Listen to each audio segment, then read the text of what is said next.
This is Michelle Hughes from Ageless and Timeless. Today's podcast is brought to you by Water and Wellness.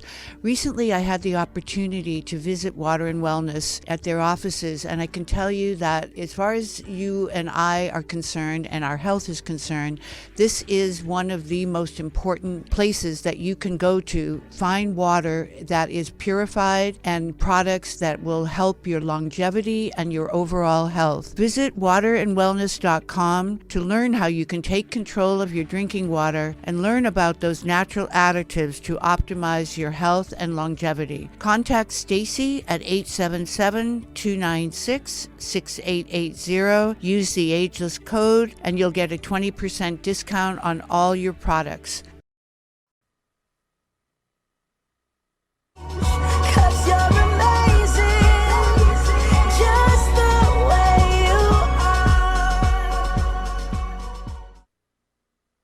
Good morning. This is Michelle Hughes from Ageless and Timeless.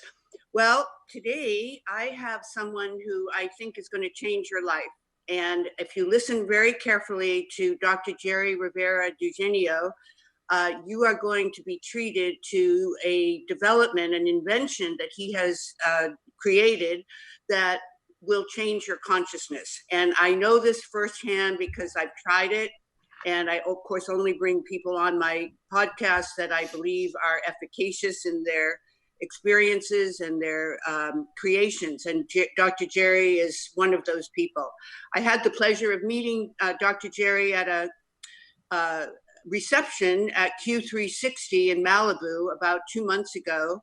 And at that meeting, he gave a presentation on his new product called the Rasha. And Dr. Jere, I want to welcome you to the Ageless and Timeless podcast. And if you're ready, we can begin and let you tell us a little bit more about who you are, where you've come from, and where you're going. Hi, Michelle. Thanks for having me. Hello to all your listeners and viewers out there. Thank you. Thank you. Well, as you may know, Dr. Jere, that our viewers are people who are striving, thriving, and have in their consciousness the potential, the realization of their human potential. So they listen into this podcast. Ageless and Timeless is not an accident. The name is very much about living to our fullest potential and living life eternally. I think you fit into our paradigm, and I want you to explain why the Rasha, why you. And so let's start with your background. You came from Manhattan, and you began born and raised. How come you don't have an accent, by the way? You know, I do when I get really tired. You know, I start the dogs and the water, that all starts to come out. But then you got your PhD in Hawaii, so you kind of mellowed out that New York accent with a little bit of Hawaiian aloha flavor. Yeah. You and I share a love of Hawaii, and I think it's certainly changed my consciousness about what love means and all about the aloha spirit. And I'm sure that we could talk about that for hours when we're together, maybe over a glass of deuterium depleted water. There you go. We'll talk about that later. So tell us about your journey. You grew up in Manhattan. What influence did your early life have on your later development as a scientist? Sure. So, I was born and raised in Hell's Kitchen, New York, which is the West 50s. Right. Both my parents are medical doctors. They did their residency in Coney Island, and then they started working at the now defunct St. Clair's Hospital.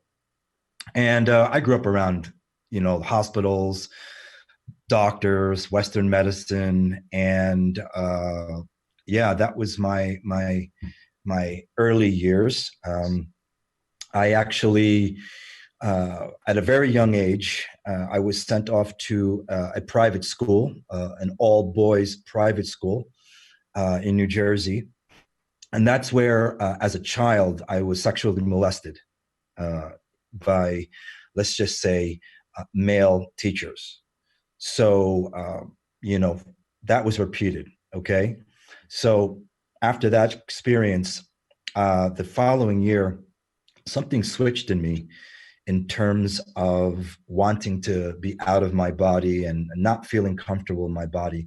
In fact, uh, my mother entered me into a public speaking contest the following year, and I actually chose my topic was Dr. Raymond Moody's book, Life After Life. Yeah. So didn't understand why, but as I grew into young adulthood and teenage and adulthood, I always wanted to escape. So I turned to drugs, addictions, et cetera, et cetera. Didn't trust anyone, felt betrayed, by people that I held in high regard. So in September of 2000, I died. I OD'd, and I was on a 24-hour drug, they say, bender. And yeah, my heart stopped.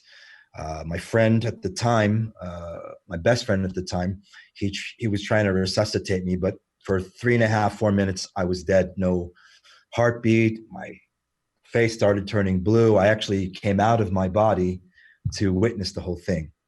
So it was that experience in that time, let's just say, that I reintegrated with what I call the source field. You can call it God, whatever you like. But that's when I was uploaded, like to the cloud, if you will. And when I came back with a huge zip file of information that pertained to healing, scalar technology, um, the galaxy we live in, which is a black hole galaxy, and we can get into that later. But yeah, and it took me a very, very long time. It took me a lot of studying other esoteric religions, knowledges, to actually download this information until I say what, 3 or 4 years ago, it manifested in what I call the Rasha technology. And what does Rasha mean? Sure. So Rasha means dark matter body in the ancient Anahazi language, which is the first original spoken language in this time matrix. It is the predecessor to the ancient Anasazi, the American Indians that live in the Four Corners regions of the Southwest a Right. few thousand years ago. Right. And many people don't understand. Those that say dark matter doesn't exist, just they don't have any inkling or knowledge or experience that dark matter does exist. People talk about the light body, but they have no idea that the light body and sound body are built upon the dark matter body. And in order to, let's just say if you want to change things in the physical, you need to do it from the dark matter template. So just because I think most people will question that you could actually be dead for 3.5 minutes and still have your brain functioning as a normal and actually a fully new consciousness human being. So how did you not suffer a stroke or brain injury during that 3.5 minutes? And how come they found no evidence of drugs in your body during the testing that they did? Well, let's just first correct the erroneous thinking and assumption that the brain cannot survive or you cannot be resuscitated or come back to life after 4 minutes or 3.5 minutes of death. In fact, there's a book by a medical doctor by the name of Sam Parnia, who wrote the book, What Happens When We Die? Mm-hmm. And it's a book on people being brought back to life after 24 hours of being clinically dead. So let's just stop that disinformation. You can Okay. come back to life. Okay. Now, Okay. it's true that perhaps after a few minutes that your brain needs to be oxygenated or it needs to be, frozen or put in a cooler temperature to, counteract the decay. But at 4 minutes, your brain's still functioning. And, in that time, I know my friend was trying to resuscitate me, and I watched the whole thing as my consciousness looked down at a Mm. 45-degree angle to watch the whole thing. But the moment I asked myself in thought, because here's one thing, and everyone here, when you die, and everyone here, unfortunately, that's listening will die, Mm. you can still think. When you come out of your body, you still are conscious. And the moment I asked the internal question, who am I? If Mm. my body is down there being resuscitated, that's Mm. when I was uploaded back to the source field, if you will. And then how do you explain that they couldn't find any evidence of the overdose of the drugs that caused the whole thing? Yeah. So I'm gonna relate everything to modern day so your viewers can understand my speak. Mm-hmm. So imagine you have a computer or a phone. You have an old operating software. That was my consciousness at the time. So when you have an old operating software, perhaps on your computer or your phone, there are glitches. There are maybe malfunctions, right? So when I was uploaded and new software, if you will, my higher dimensional consciousness downloaded into my physical body, like in the software or the computer or the phone, what happens when you download new software into your computer or of your phone? It literally reprograms all the glitches, all Mm. the mutations, distortions, etc. in the software. Same thing happened to me. Higher oscillating frequency or energy will always transmute and correct and neutralize denser frequencies Wow. or energy. And we are all energetic beings. So it seems to me that what happened is you had a different intention. Your intentions changed, and now you were going to be in a higher frequency energetically Yes. because Well, of this a new awareness, this new consciousness that came from your near-death experience. So yeah, is exactly. that a fair assessment and simple way to sum it Well, up, that you had a whole new consciousness and new energetic being? well, let's just say it's the same consciousness, but at a Frequency. higher frequency. Yeah. Okay. And at the time, my son was 5, and when I saw him the following day, he said, "You're not my dad. Oh, Who what are did he you?" mean by that? Because he knew that the consciousness that's in this physical body now was not the same consciousness that was there when he was birthed or when he was being raised. So Right. children at that time, at 5, they have their higher sensory perceptions, most of them turned on unless they go through some type of sexual trauma or physical abuse and they shut it down. But my son didn't go through that. So he was very aware, very, Right. very, very conscious. Well, so Dr. Jere, what role did love play, love of self or self-confidence, what role did that play in this new higher consciousness? Well, let's just presuppose and just say that the frequency of God, of source, of the universe is a love-based frequency. So let's just set that, okay? So Okay. when I was reintegrated back to the field, I was reintegrated back into that, let's just say, frequency of love, or in Anahazi, it's called lava, Lava. Correct. So, yeah, and that's why many people, when they go through an NDE, they say they experience joy, bliss, peacefulness, love, because some of them actually remember that their consciousness reintegrates with love frequency. Well, then, so if do you, okay, let me say this is a transcendental moment, right? Transformational, transcendental. Do you have to go through a near-death experience for people to have that kind of transcendental energetic change? Well, obviously, I had to go through that, but You no, did, you yes, did, but I'm talking no. about other folks who are not going to have that, but want to have the exact same results. No, and that is one of also the reasons why I created the Rasha technology was, one, to replicate my what I call transfer of consciousness experience, and two, to also help people expand their awareness, reintegrate with their higher levels of conscious identity, which most of humanity doesn't realize they have.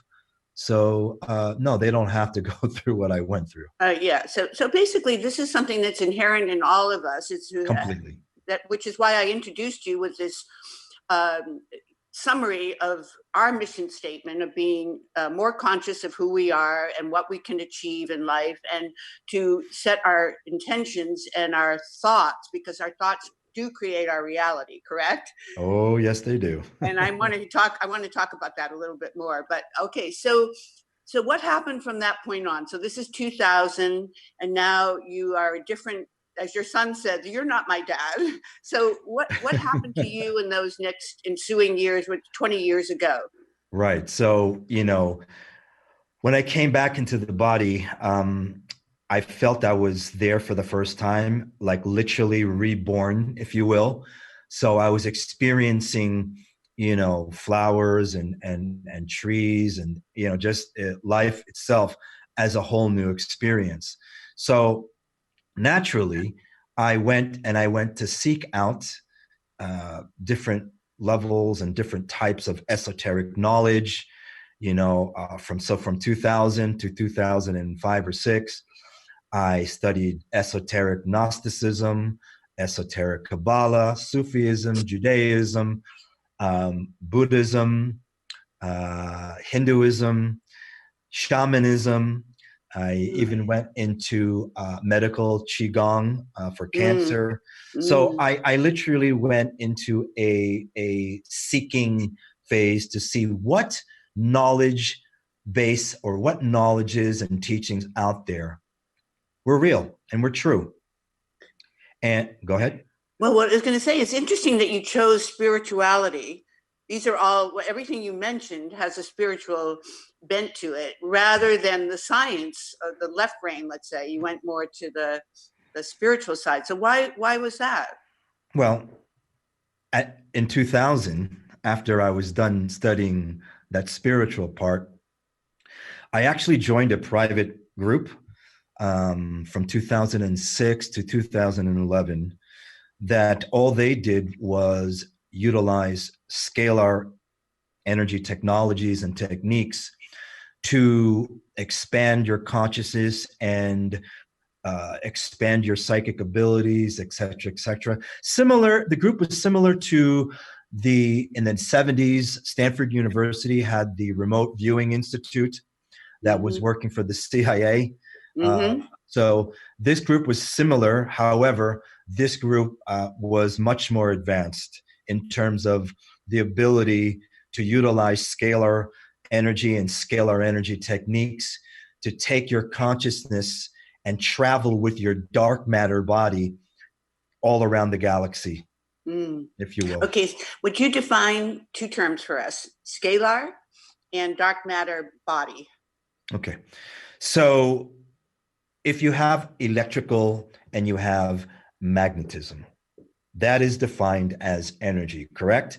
Electrical is energy expansion or oscillation. Magnetism is energy contraction or holding. Now, that they're both energy. Scalar energy is the foundation of both. So electric and magnetic are built upon scalar energy, which is, for all you people out there, energy plus information. That is the most simplified definition of scalar energy. 99% of the mathematicians, physicists, and scientists out there in the public sector university have no idea about scalar energy. They're only talking about 1% of the effects because, one, they have not experienced scalar energy. So let's go to what is dark matter, okay? Dark matter is what we call ether consciousness, okay? So consciousness, let's talk about consciousness first. Everyone says, well, how do you define consciousness? Consciousness is the pre-substance ether energy, okay? So dark matter is that ether energy. And ether energy, dark matter, and scalar energy are all one and the same. Are they anywhere physically located in our brains, or is this just all throughout our frontal? I mean, it's not just in like the frontal lobe of the brain; it's throughout No. the entire brain, right? Well, it's not even experience. It's like this. Most people don't even understand that they have a larger cosmic anatomy. Everyone thinks that the physical body that they reside in is it. But I Right. hate to break the news to you that we have a much bigger, everything stems from our spirit body, and then Right. it builds upon the dark matter body, and then Right. it builds upon the light body, which everybody in the New Age uh, uh, movement talks about. And Right. then from the light body comes the physical body. Right. So there is the body, mind, and spirit aspect of what your intentions are, is to create greater consciousness about body, mind, and spirit, and the integration of all three. 1000%, Michelle. I love what you're doing, Dr. Jere. But now let's get to the pragmatics. Okay, so let's talk about the Rasha. So Okay. I'm kind of fast forwarding because I know there was a lot of development in between and years, but I don't want us to be at the end of the podcast and not have gotten to the essence of who you are and what you're doing. So I know you went to Stanford and you got your genetics degree, you got your Well, PhD. I'm currently still studying at Oh, Stanford University, okay. getting my genetics and genomics program certificate. Yes. Oh, okay. Yeah. Okay. So that's current, but the Quantum University was a Right. PhD, and that was several years of your life in Correct. between. Okay. So just curious before we move to the Rasha, what led you to go to Stanford and into the genetics and genome project that you are currently involved in? Great question. In order to be accepted, I had to write an essay, right? Mm-hmm. So my whole intention was, let me see what Stanford is teaching about genes and genomics, because, from my experience and from what I know, there are extraterrestrial beings out there. There are extraterrestrial hybridization programs. There are off-planet, technologies that we have now. And I just wanted to challenge the genetics and genomics professors to see if they even had an inkling. And lo and behold, they accepted me. And I did it on a whim, to be quite honest with you, Michelle. I didn't expect for them to even accept me. And let me tell you something. They know. When I say they, those scientists at Stanford and other of the high-level universities, they know that genetic engineering was done way, way thousands of years ago in the past. So that was my intention behind it. Mm-hmm. So what was the title of your essay? It had to do with the Anunnaki and the Anunnaki race and how they genetically manipulated the, let's say, the human Homo sapien race 250,000 years ago. So that was the theme of it. Right. Congratulations to Stanford for opening their mind and their acceptance of your thinking and allowing you to be participating in something that may be somewhat could be threatening to them. Do you think that some of what you were saying and suggesting might be? Look, they know that genetic engineering, I mean, they're teaching right now that genetic engineering on humans, embryos stopped in 2000 or something like that, but it's still going on, and it's been going on for a very, very long time. So I just wanted to see how in the know Stanford is, and trust me, Stanford's in the know, because if they were doing the remote viewing institute and program in the 70s for the CIA, they know. You know what's so interesting about you too is that you're like a hybrid, because you have this left brain, right brain balance in the way you approach your thinking and your intentions. You're not you are a scientist and you're a physicist, right? Quantum physics is what you would say is your expertise? I would say my area of expertise would be quantum morphogenetic physics, Morphogenetic, yeah. which isn't taught in the public universities. This Right. is what's taught in the private sector and in the let's just say that less than 1% of the industrial military complex. So, Right.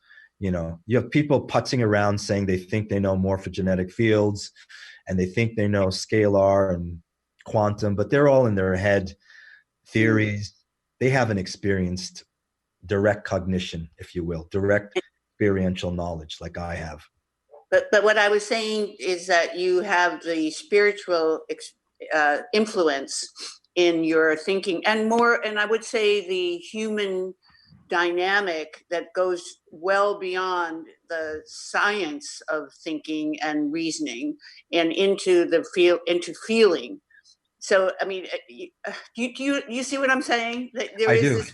Okay, I has do. anyone ever said that to you before? That you are a hybrid? You know what? Actually, no one has, but I will take that as a massive compliment from you, Michelle. I It will. is a compliment because well, remember what I said to you yesterday. I never thought talking to a scientist could be so exhilarating. Well, part of what I was intending in my comment to you is exactly that. That because I don't come from a science background. I have a very strong right brain, left brain balance because I've been in real estate development and I have to analyze spreadsheets and balance sheets and look at architectural drawings and all that. However, my bent has always been more to the creative and the spiritual. And so in my intention in developing this podcast is exactly that integration of left and right brain. And that's why I think I resonate so strongly to you, because I find in you this incredible depth that, and it doesn't surprise me that you studied the Kabbalah and all these other spiritual teachings in order to become who you are. So it is a compliment. And thank you for acknowledging that my Thank you. intention. So, all right, so let's get to the Rasha. Okay, so what are the components, if you can put it in lay terms, of this invention that has won you so many accolades in the scientific world and really in the human consciousness movement? What would you say is your, how would you describe the Rasha? Yeah, so the Rasha is a technology that I designed simply to communicate to our DNA, primarily what science erroneously calls junk DNA, which I call potential DNA or introns. So the Rasha is a communication device that communicates to our DNA to assist the body to reclaim its innate ability to self-heal. That's it. Is that homeostasis? Would you call that balancing the body so that it's functioning at its I would say highest? cosmic homeostasis. Well, what do you mean by that?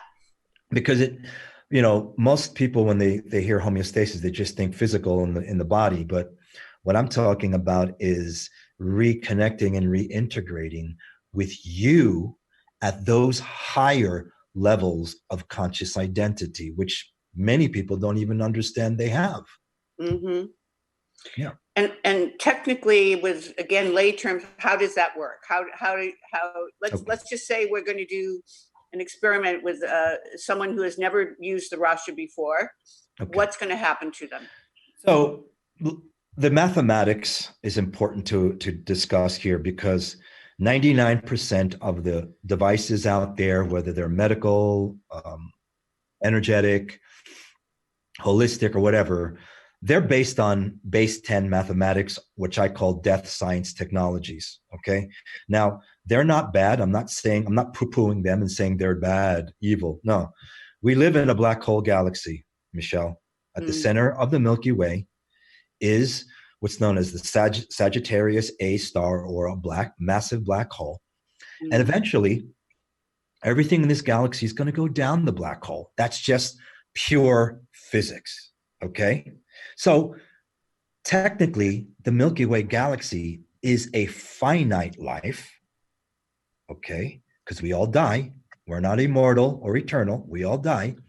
So everything in this galaxy is encrypted to that base 10 or finite life encryption, okay? With the Rasha, it's base 12. Tesla did not say the key to the universe is 369. He said the key to the universe was 36912. Everyone misses that. Okay. But you didn't. And how is it that you did not? And how have you applied that with the Rasha? I didn't miss it because everything that I talk about is I experienced through direct cognition or direct experiential knowing. I don't have this huge ego that most scientists have, that they want to prove their claim or theory that, you know, this is their you know, their life's work and et cetera, et cetera. I don't care about that. Everything I talk about is I experienced. So base 12, the ancient Sumerians, the ancient Egyptians, the ancient Mayans, they experienced and they talked about. We used to have a base 12 system until powers that be switch it to the base 10. Base 10 equals finite life, Fibonacci spiral, phi ratio, golden mean. All of it works in this finite life galaxy. What I'm saying to you is this. What if there was a galaxy or a matrix that was based on eternal life or base 12 mathematics? So the Rasha, everything about it has base 12 mathematics, algorithms, even our spiral, our scalar coils. The ratio is all base 12, square root of 2, 1.414 versus 1.618. So what we're really doing is we're re-encrypting the morphogenetic fields, the energy of fields around the DNA to that base 12 encryption. So the potential of eternal life? Yes, that's it. You got it. You got it. So that means that if we get to use the Rasha repeatedly, we're going to live to, who knows, maybe 300 years, right? Well, let me tell you something. It's not just the Rasha. The Rasha, there are two reasons why humans do not live past 100 years. First, of the electromagnetic mutation and distortion around our DNA. Second, we have high level, our water is toxic in our body because we have high levels of deuterium. Right. And we're going to talk about that before the end of this podcast. I'm determined to do that here. I missed it with Robert Slovak, who of course is one of the founders of, he is the founder of reverse osmosis, right? But now he's so interested and dedicated to deuterium depleted water and how it is affecting our health. So I know you and Robert are very close, in fact, partners, right? In business? Well, yeah, we're first and foremost, we're friends. Right. Robert's late brother, Jack Slovak, both of them were the pioneers of reverse osmosis. Both worked in the military intelligence programs and private companies. Right. Jack was the one who was a physicist, and he's the one who helped me with the Rasha, starting the whole project. Okay. So for all of those naysayers out there that the Rasha doesn't have science behind it or a real physicist, yeah, it does. So and then Robert and I are friends, and we're colleagues and partners in many endeavors. Well, full transparency, Water and Wellness, which is one of his companies, is my sponsor, one of my sponsors. So we're very close, and I believe in what they're doing. Of course, that is why it's no accidents in life. So, and that's how our paths really crossed, was through the connection to Robert. So that I'm very thankful and grateful to him for introducing us. Okay, so let's go through the experience. So I'm your patient, I'm your client, I'm coming to you to go on the Rasha. What's going to happen to me and to my viewers, our viewers here, if they want to experience the Rasha, and how many treatments, and just give us kind of a profile. Okay. So it would look like this. A client comes into a clinic that has our technology. We have a customized 45-degree angle, 0-point gravity sound chair, a Rasha chair. So they would sit in that sound chair. They would put on headphones like this that I have on, and then they would be positioned in the sound chair at a 45-degree angle, and the Rasha would be within 6 to 12 feet of the client, and they would choose with the practitioner what they wanted to address, and they would hear sound frequencies, they would feel the sound frequencies through the sound chair, the customized sound chair, but more importantly, they would be bathed in a scalar energy field where the scalar energy is transmitting energy plus information into the potential DNA. Does that happen the first treatment, and Yes, then it's cumulative? So yes. So is there an ideal number of treatments to actually change consciousness and the energetic frequency? Yes, everyone is different, Michelle. You know that. So we stick to the 3, 6, 9, 12 principle. So some people will need 3, others 6, some 12, some even more. It all depends on what they're addressing, right? So remember this: our technology does not treat an illness. It does not heal anything. Right. What it does is it transmits energy and information into the DNA, allowing the body to relax, to achieve stress release and relaxation. So once you go through that transformation with the Rasha and you have affect positive change, does it last? Oh, yes. How does that happen? I mean, people go on with their lives and they have the normal stressors and challenges. And so how is it that they can keep the positive? Great question. Okay. Great question. So most people do not know this gentleman I'm about to talk about. His name is Professor Dr. Konstantin Meil, or Meal, M-E-Y-L. M-E-Y-L. Right. German doctor, physicist. He's known as a new Tesla, by the way. And he did many years of published research on how our DNA communicates.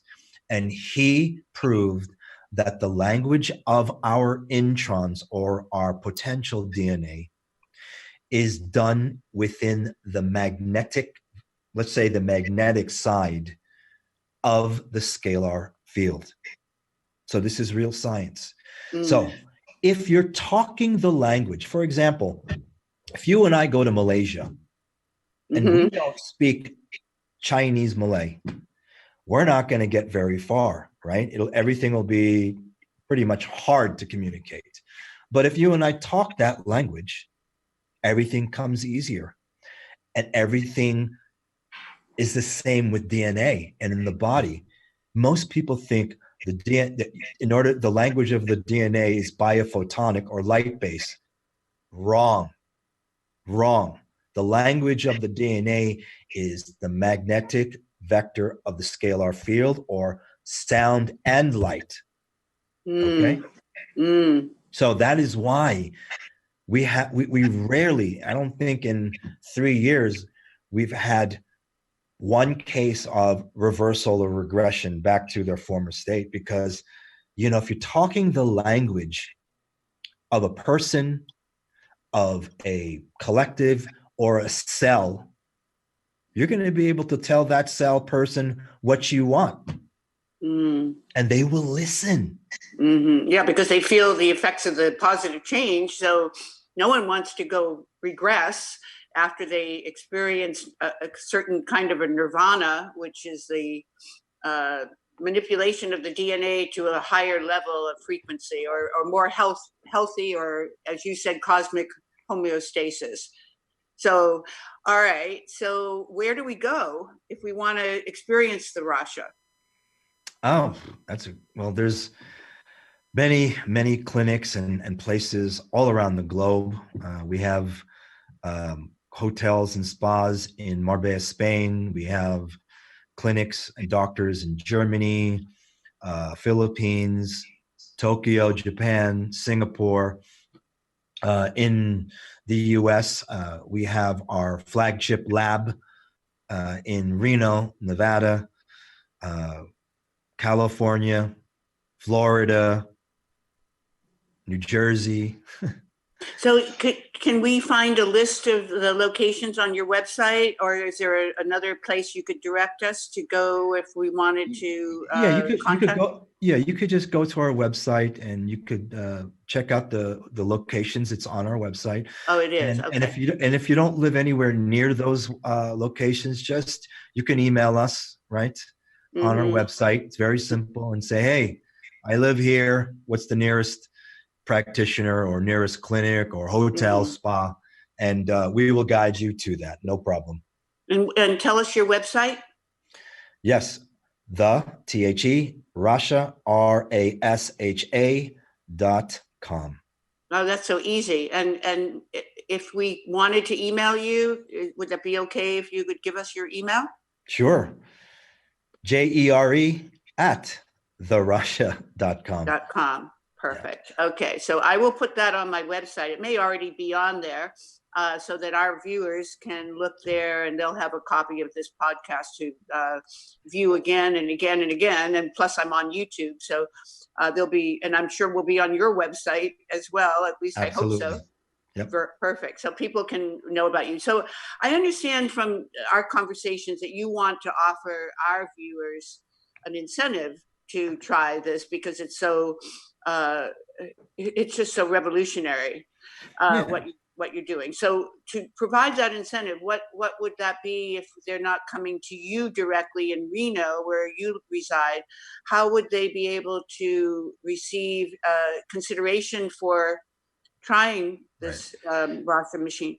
So simply contact us on our email or my email, and say you heard about us through your radio show, your internet radio show, and we'll give a 20% discount off of any sessions or group or package of sessions that you may or may not want. So it's that simple.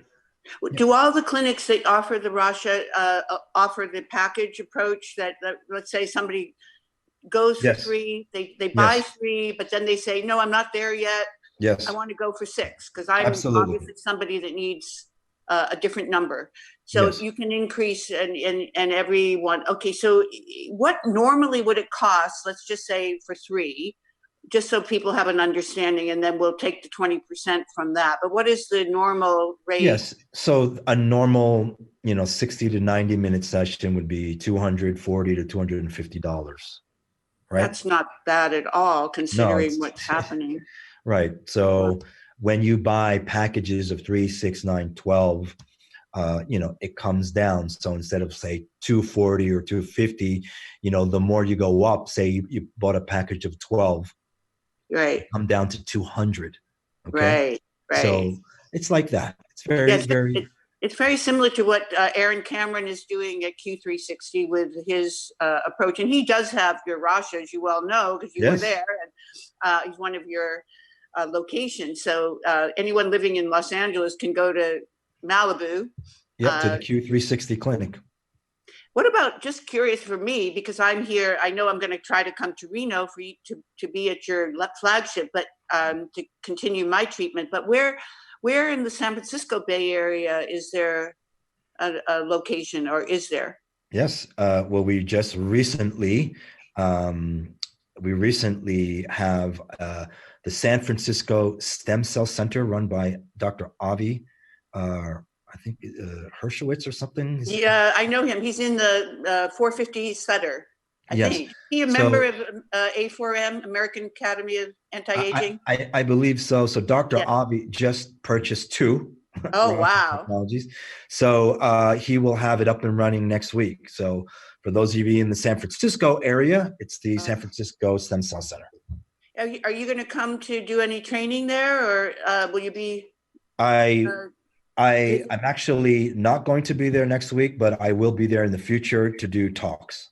Perfect. Okay, so you'll let us all know. But our viewers are pretty much worldwide. So we're on so many distribution sites that are global in nature. So I'm sure people in Europe and Asia will be looking on your website for that. So, all right. So before it gets to the end of our very interesting discussion, let's talk about water. So water is the essence of life. 78% of our body is water. And yet so often people are ignoring the detrimental aspects of water. They don't, I have friends who are very, very wealthy who don't even have a water purification system, and they still drink out of the tap. And it's mind-boggling to me that you could spend as much money on, let's just say, supplements or other health modalities and not focus on the quality of your water.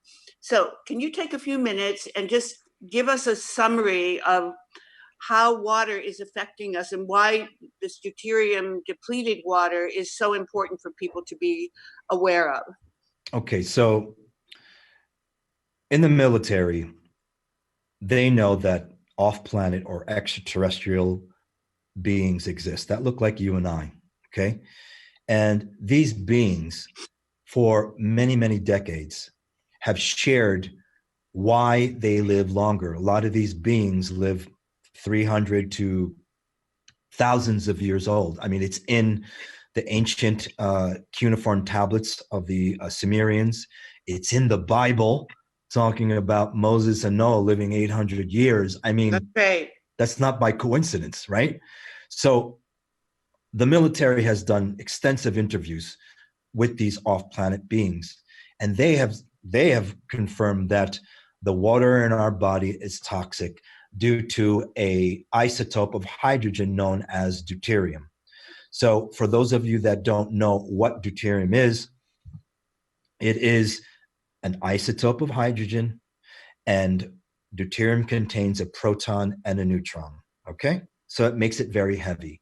So to simplify this, imagine you have a beautiful Ferrari or a Porsche twin turbo, okay? Those twin turbos, those turbines are like the ATP synthase nanomotor in our mitochondria, which actually generates energy, okay? Now imagine taking a wrench and sticking that wrench in that turbine. What do you think happens to the turbine? It seizes, it stops functioning, cannot spin and operate. Deuterium is likened to that wrench in our mitochondria, in our ATP synthase nanomotor. So simply by removing deuterium from our water in our body, it allows our body to generate more energy and to actually function at its highest level that it was meant to. What else do you have to do along with adopting a deuterium depleted water program?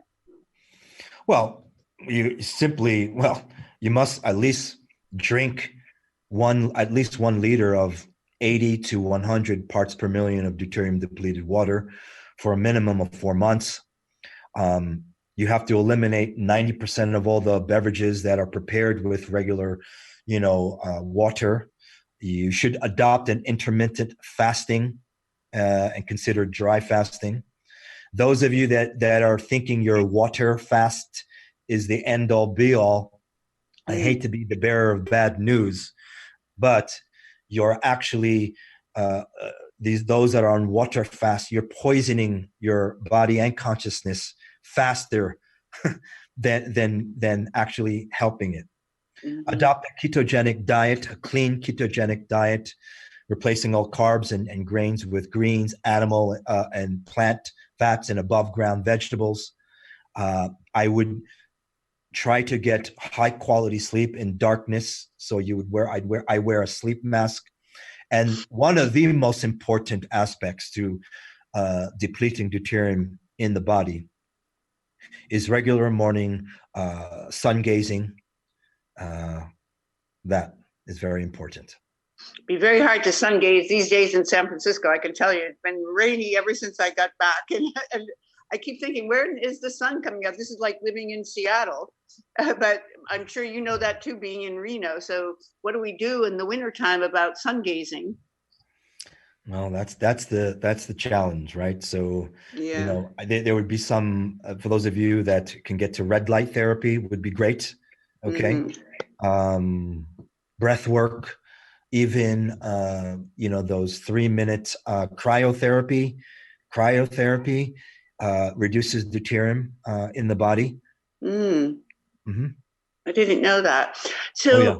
So, okay, before we close, because that's just, I know, the tip of the iceberg, and Robert's going to come back to do a different podcast with us. And he the first one we didn't touch on, we tried to, but we ran out of time. So maybe we should have you and Robert together, because you both are so aligned in your beliefs here, because I understand that Robert has a website as well for deuterium depleted water, where actually people can order.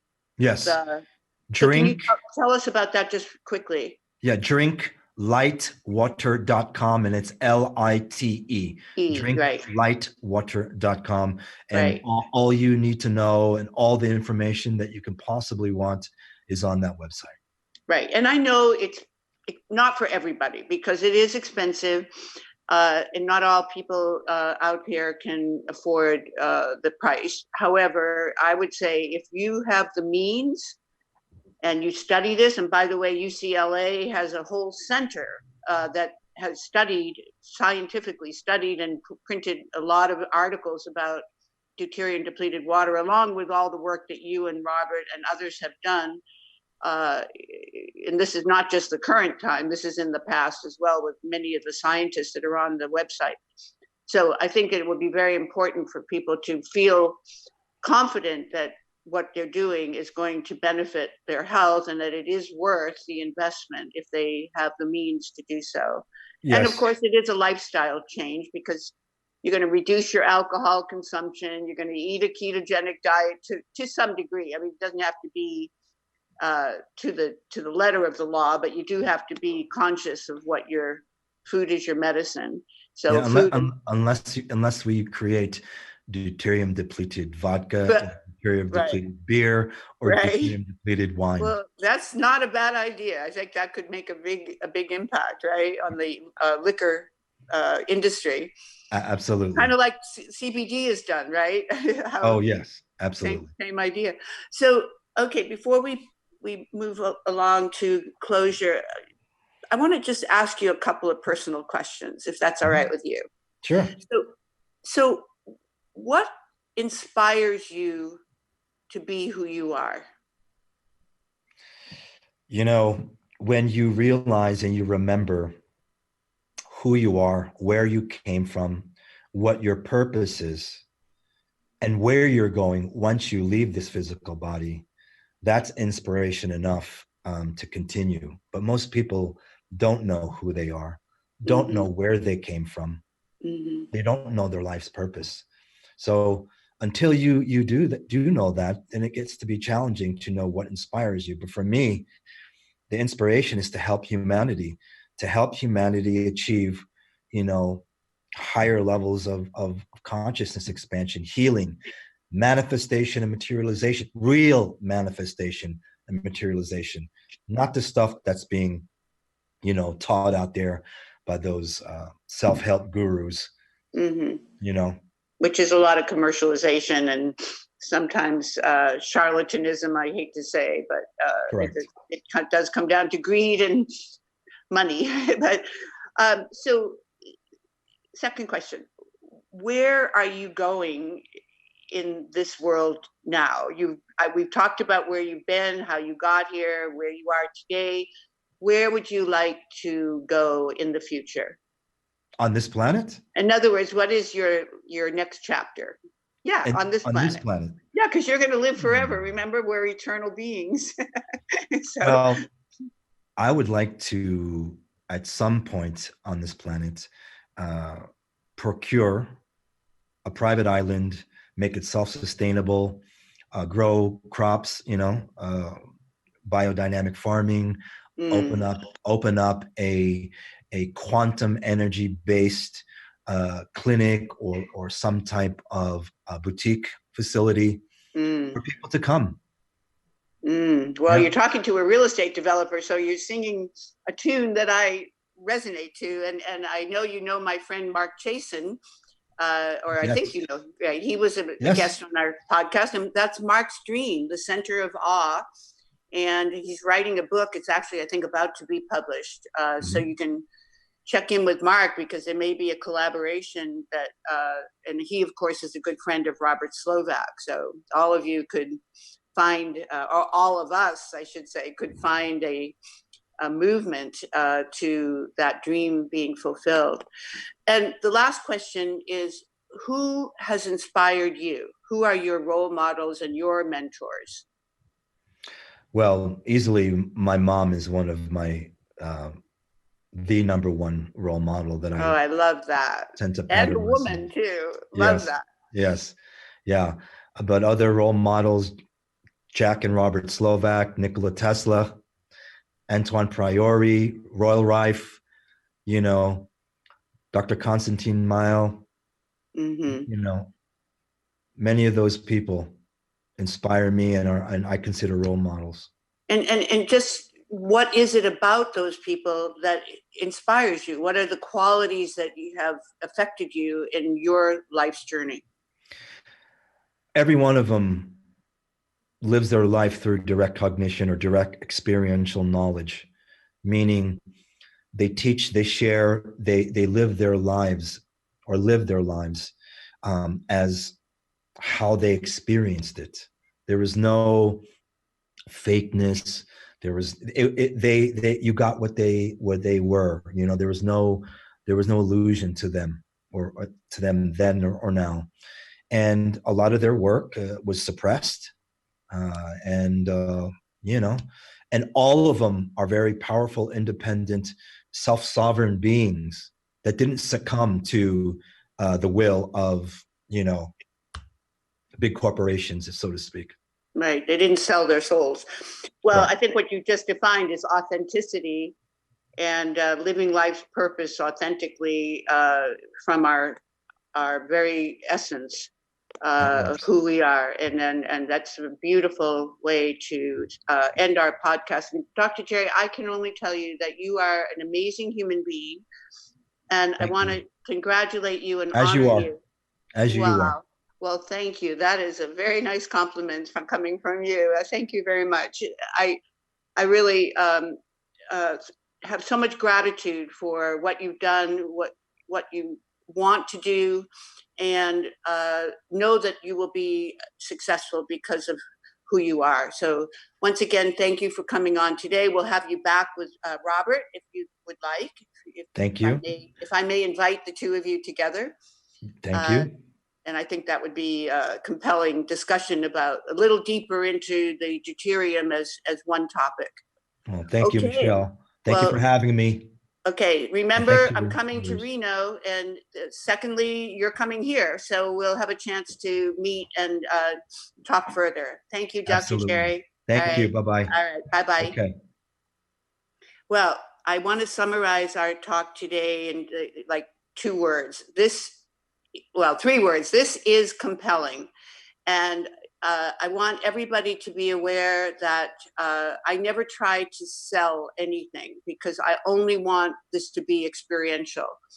When I meet someone that changes my life, I want to share that. That's part of why I'm doing this podcast, is to share resources with people, and vice versa. By the way, we invite you to come onto our website, agelessandtimeless.com, and share your comments. Follow us. We're on YouTube. Subscribe to our channel there. What this is all about is collaboration.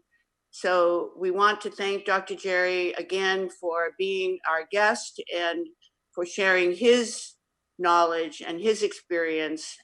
And we wish you a very, very Merry Christmas and Happy Holidays and a wonderful, profitable, healthy New Year. And we will be back in January to begin again. We're taking a couple weeks of hiatus because we know everyone is busy at this time of year. But we will see you again in early January. Thank you so much. This is Michelle Hughes at agelessandtimeless.com.